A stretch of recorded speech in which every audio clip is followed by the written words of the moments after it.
Hey guys, welcome to the video lecture for Chapter 14, which covers deficit spending and public debt. So very closely related to the material we covered on fiscal policy.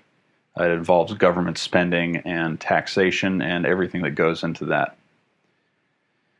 All right, so to start off with, for a number of years, the federal government has been spending more than it has received in taxes, resulting in ever larger debt. And this is especially the case now.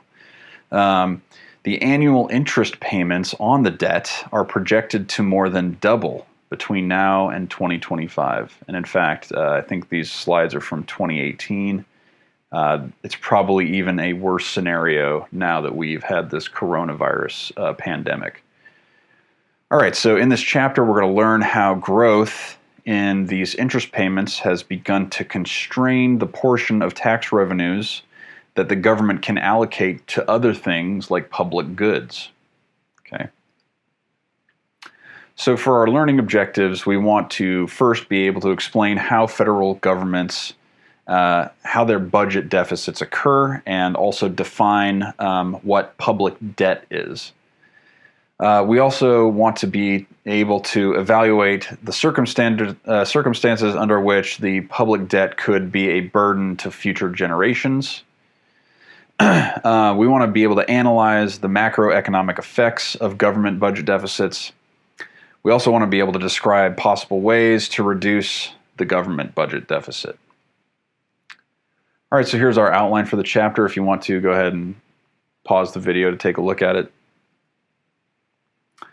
Let's see. Did you know that the federal government guarantees to provide about $25 trillion worth of Social Security payments to current retirees or to people who have not yet retired, but on average can be expected to collect benefits for about 17 years after retirement?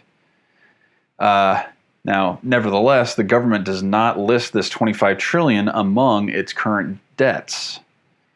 So it's not really counting these payments that have to be made. Since 2001, the U.S. government has also spent more than it has collected in taxes, aka deficits. Should you be worried about this? Are you worried about this?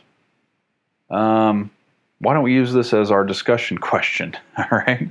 Should you be worried about this? Are you worried about this? Tell me why you are or why you think you should or should not be worried about this. And maybe you'll have a better idea about whether you should be worried about this after going through the chapter.